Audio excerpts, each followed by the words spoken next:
À vos yeux, Vladimir Poutine, c'est un autocrate ou un démocrate? Question simple qui appelle, si vous voulez bien, une réponse simple. Non.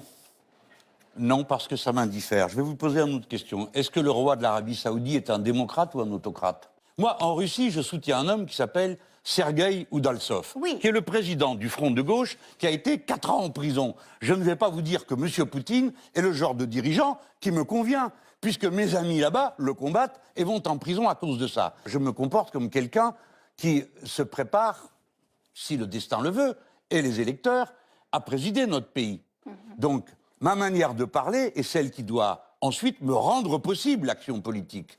Si je viens sur ce plateau de télévision pour vous faire plaisir, dire qu'il est un autocrate et patati et patala, demain, un président de la République, vous me voyez aller le voir, lui dire salut l'autocrate, c'est moi qui... Non, c'est pas sérieux. C'est pas sérieux. Vous avez Ce dit que qui, les Russes, aujourd'hui, M. Poutine n'est pas mon modèle.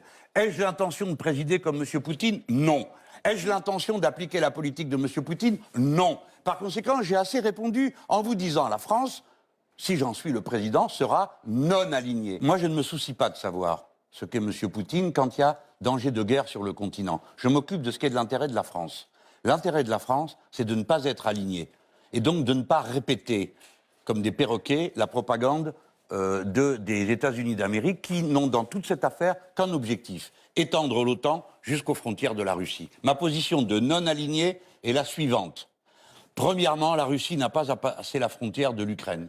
Deuxièmement, les États-Unis d'Amérique n'ont pas à annexer l'Ukraine dans l'OTAN. Point final. dans cette affaire, vous considérez-vous que c'est l'OTAN l'agresseur ou que ce sont les Russes? C'est l'OTAN Sans l'agresseur. aucun doute. Pour moi, hein. Pour moi. C'est l'OTAN l'agresseur? Ah ben évidemment. Pourquoi? Parce que les États-Unis d'Amérique n'arrivent pas à stabiliser leur position internationale.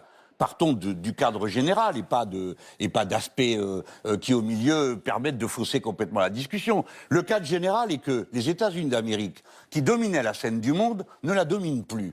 Il y a donc une crise de l'ordre géopolitique. Dans cette crise, les États-Unis d'Amérique hésitent. Les uns disent l'adversaire principal, c'est la Chine, parce qu'ils sont en compétition commerciale d'une manière terrible, et d'autres disent non, c'est la Russie. Résultat de cette hésitation, ils font les deux à la fois, ce qui aboutit à une absurdité, à savoir qu'ils poussent les Russes dans les bras des Chinois. Tout ça est absurde. Et que font les États-Unis d'Amérique? Ils veulent que l'Ukraine soit intégrée dans l'OTAN. Nous, Français, n'avons aucun intérêt à ça.